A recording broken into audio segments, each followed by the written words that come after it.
Hello, good evening. This is Simply Jackie for today's video. Mga langga, magluluto tayo ng adobong chicken and pork. So, combination ng chicken and pork yung ating gawing adobo. So, nandito na yung ating chicken. Ready na. At saka yung ating pork. Siniperate ko muna yung kanyang laman, yung lean. At saka yung taba ay ginawa kong chicharon. So, para hindi siya lumabas yung taba dito ng baboy ay ginawa kong chicharon. At dito natin mamaya igigisa yung ating mga sangkap. So, meron tayong atsueti, yung ating garlic, sibuyas, sili, yung ating luya, spring onions, at yung laurel leaves. Dahon ng laurel. Medyo okay na, lumabas na yung taba ng ating pork at pwede na natin isunod dito yung ating atsueti. So, separate muna natin, set aside muna natin dito kasama yung kanyang laman. And then, dagdagan natin ng konting mantika.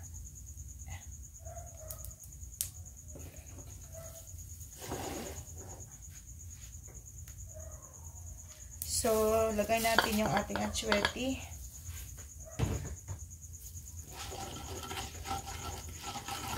So, gisa natin dito para may kulay ang ating adobo later. Lalabas yung kulay ng ating adobo pag meron tayong atsueti na nilagay. So, yung adobo natin is combination ng pork at chicken sis.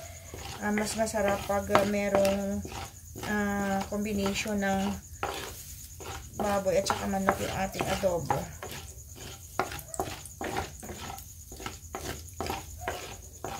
So, medyo namula-mula na yung ating atsueti.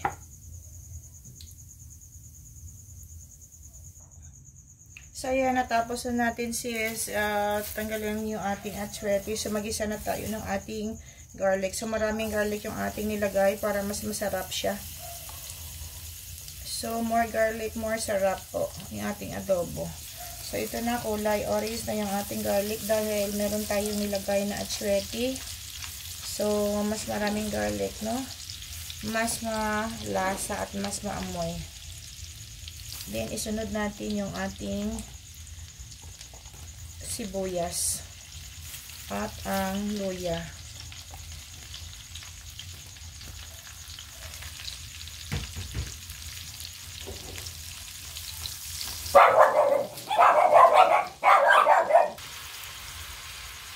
So, nilagay na natin yung ating chicken, sis. Ayan. Then, isunod natin ang ating pork. Ayan yung taba at saka yung laman ng pork.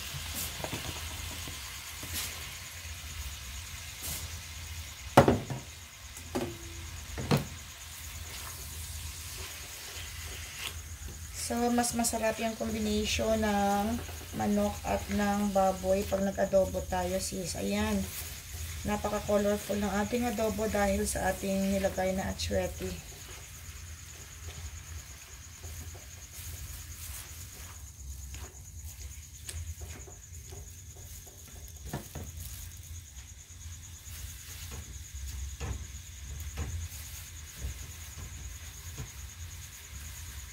Lagyan natin ng dahon ng laurel. Paminta or black pepper,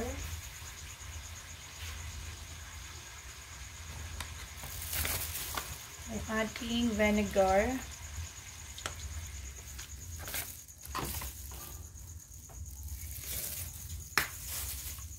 at toyo.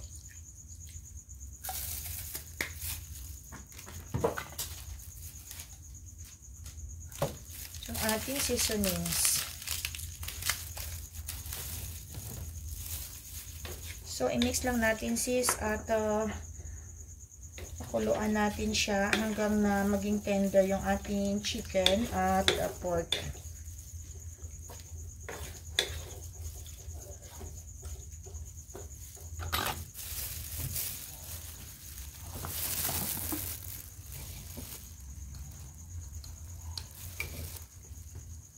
lagyan siya natin ng isang kutsarang asin.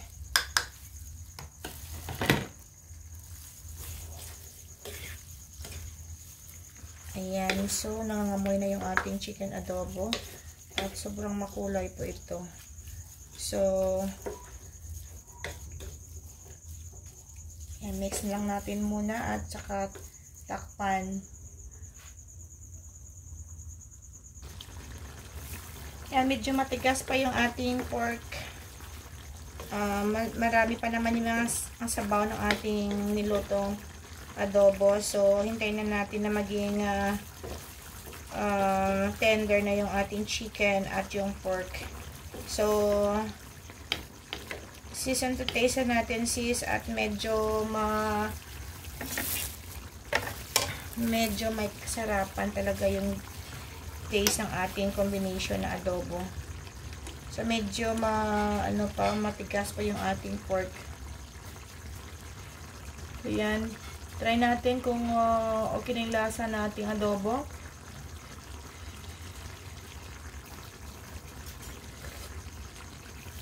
Ay, napakasarap.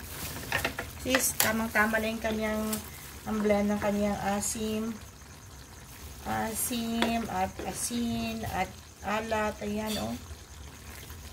Ay, napaka-colorful. Mapula na mapula yung ating adobo. So, takpan ulit natin.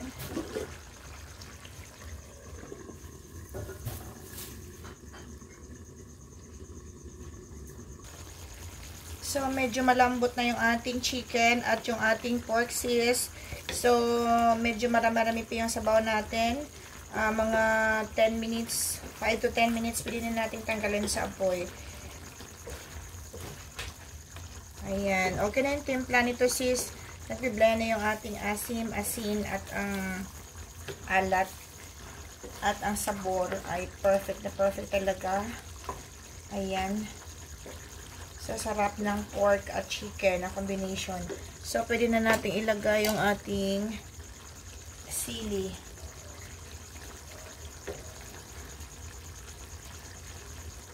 Ayan. So, colorful ng ating adobo. At ang amoy, mabango ang kanyang amoy. Napakabango.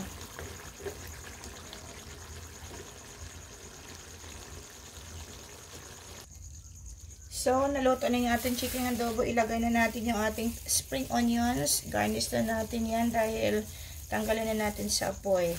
So, perfect na perfect ngayong dinner yung ating chicken and pork adobo.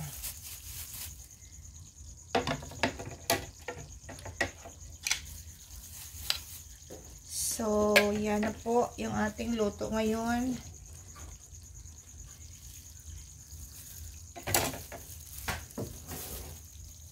Ayan po sis, napaka-colorful ng ating ulam, chicken and pork adobo.